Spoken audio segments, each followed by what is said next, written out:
Hi everyone, here Andrew Hill from Sydney for Winning AO and part of the Winning Tennis program. We've got Ramon from LA. So Ramon, great to have you on. Second half of Mark Jeffries. So he's in transit, you're in LA, and we're looking forward to hearing your take on what's happening, what's the latest. Oh, Andrew, thank you so much. It's a pleasure to be with you, and I'm just so thrilled to do this.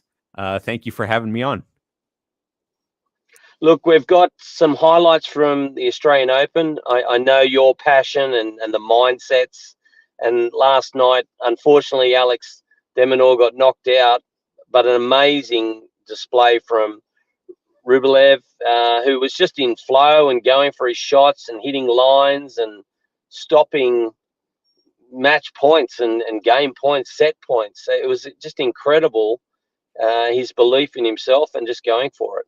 And we've had some really good matches all the way through, top seeds, men, women, and in the doubles, men's and women's as well. I know Mark was following some of the girls from Dan's girls team, and they're still in the draw. So all the best. So that's just a quick highlight from Sydney and the Australian Open. But love to hear a lot more about your passion and what you're doing with your project.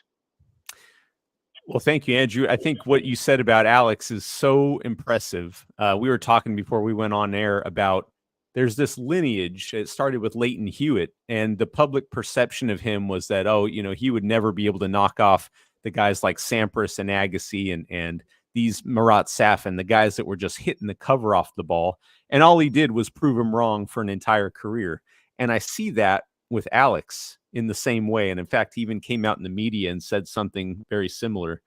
And I think what that really gets down to is, the thing that I'm so passionate about, which is realizing our human potential through tennis.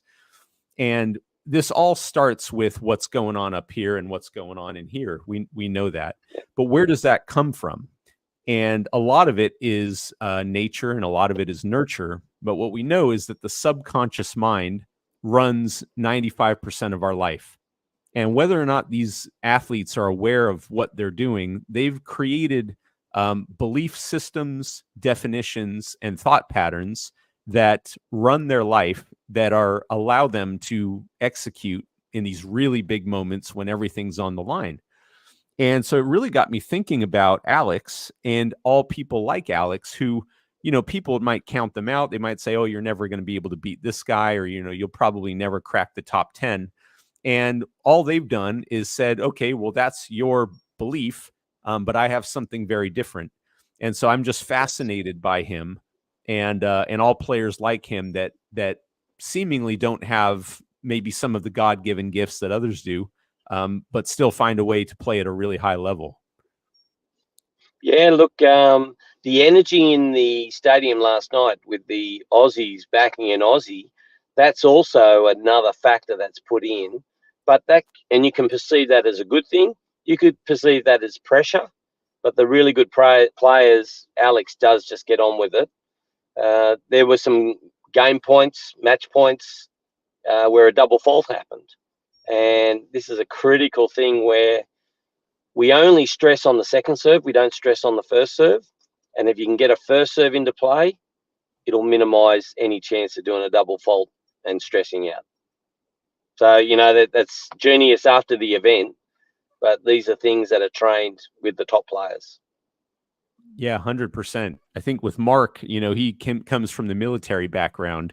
And one of the things that I learned from him was that, the sole purpose of the serve is to set up the second shot. And of course, the stats back that up because we know that 70% of the points are going to be over in 0 to 4 shots. As those were Craig O'Shaughnessy's stats. And so, yeah, if obviously at that level, it has to have a certain level of quality to it. But even Djokovic yesterday started the first game with 2 double faults in the first service game. You could just see something clicked in at 15:30, and he decided, well, let me take a little bit of extra time. Ping, nailed it within an inch of the line. Slider down the tee. Next serve, boom, right down the line. And it was, before you knew it, he had won that game, and we know what happened with him and Manarino. So there's incredible tennis, and just wanted to get off that court was hot yesterday. I was out there and it was 38, 39 in the air. It was 60 under your feet. It was 60 degrees on your feet, and yeah, people were getting blisters.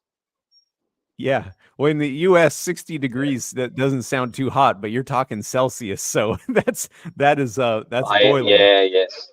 So I think it is enough to fry an egg.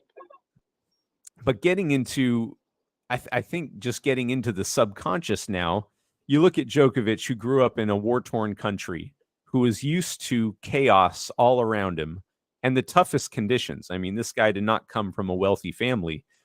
And we know that the subconscious mind is largely formed before a kid hits 10 years old. And most of that comes before the age of 5. And so a lot of the belief systems that he has, which turns out are very good for being able to deal with adversity and pressure, and people rooting against him and all those things that he's really embraced. A lot of that got formed before he had any say in the matter. And I think one good thing for all tennis players is, we're looking at the sort of mental and emotional side today, but this goes directly into the ability to execute, because it's the way that you show up into practice. It's what you do at the gym. It's how you recover. It's how you sleep. It's how you eat. It's everything. And we all have these thought processes and beliefs that are just the way we've always done things. And we're not, in a lot of cases, not even aware of them. And so we can have the conscious thought of, okay, I want to go out, I want to train hard, I want to do what's necessary for me to get to the next level. But if we have a subconscious belief pattern that doesn't support that, then it won't work. We'll self-sabotage, we'll stop too soon, we'll get injured, there's a myriad things that can get in the way. So I think that, for us, if we can get into that programming, and if you're not sure what that programming is, all you got to do is look at the areas in your life that aren't working very well, and the things that you struggle with and the things that you work really hard at only to have things not work out. You can be sure that you have a subconscious program that is not allowing that area of your life to come to the way you want it to. And then when you start digging and you start looking into what are the beliefs that you have around that particular topic, let's say in my case, I started tennis at 16. I was an overweight kid, not a natural athlete. And I thought, well, I'm never going to be able to play singles because these guys are a lot fitter than me. They've had technique, they've had coaches, and I'll just be a good doubles player. And that manifested. I'm a good doubles player, but I don't play much singles. But that doesn't mean that it has to be the end all be all. So I kind of went off on one there, but I think that it's important for all of us to look at what are those beliefs that we are accepting, believing, and surrendering to that aren't the truth, by the way, because we all have beliefs that we realized in an instant are not the truth. You look at Santa Claus, you had this belief that there was this guy that came down the chimney when you were a kid.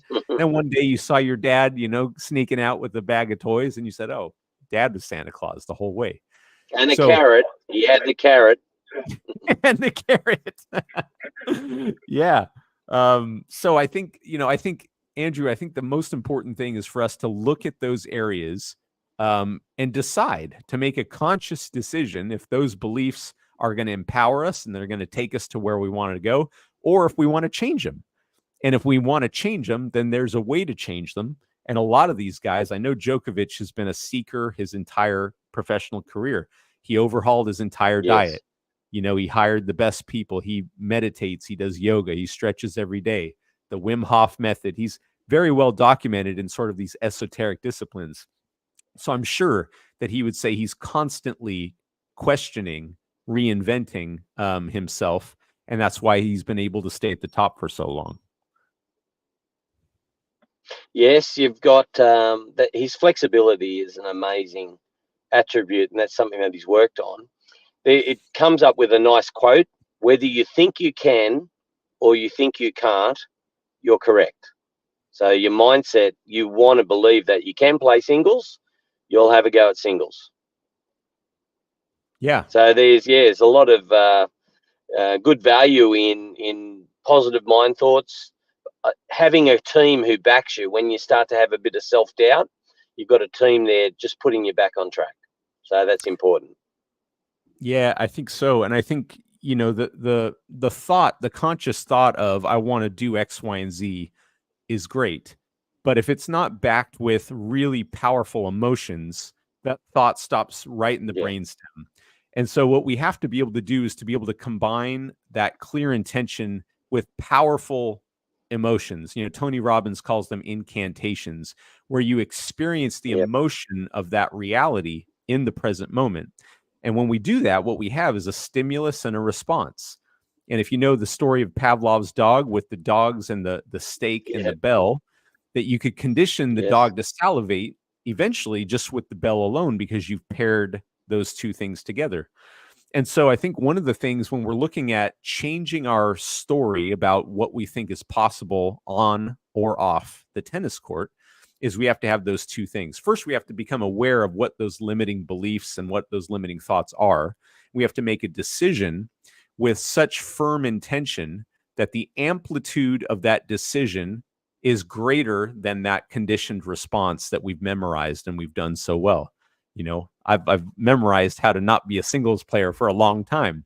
If I wanted to be a singles player, I would have to make a decision that was so important to me, that had so much intensity, that I would never let that story go into my head and slip past my conscious awareness. And I would have to stop that automatic thought program that came in automatically. And when I do that, my brain is no longer firing and wiring in the same way. Those neurons are no longer communicating, and those connections begin to prune apart. What's the significance of that? Well, if I have a story in my head that I'm not a singles player, I'm going to feel disempowered. I'm going to feel, Believe it. not believe it. I'm going to have all these limiting thoughts. And those thoughts, the end product of those thoughts are emotions. I'm going to feel sorry for myself. I'm going to feel weak. I'm going to feel depressed, dejected. And all of those emotions suck energy from the body to turn into chemistry, cortisol, adrenaline, epinephrine, and all these things that take energy. So the minute I'm no longer saying that story to myself, I'm pulling that energy back to me, and I can use that energy to create a new thought pattern. I'm the best, and we just lost Andrew. It looks like I blew this thing up. So for you watching, if you're having this experience where you are telling a story that is not empowering, the minute you stop doing that, you're no longer firing and wiring those neurons together. You're no longer turning those thoughts into the emotions that are represented in the body by the release of certain hormones. And that energy can now be brought back to the body. It can now be restored. And now we can use that energy to create a new story. So in this case, if I wanted to be a singles player, if I wanted to have a great serve, you could begin to tell that story. You begin to marry that clear intention with the elevated emotions of joy, of inspiration, of courage, of confidence. And that would begin to biologically, neurologically, and chemically change the structure and the function of your body. And now that's not enough. We also obviously have to do the training. We would have to go out, get fitter. We would have to, work on our strokes. We'd have to work on our tactics. But that is absolutely possible.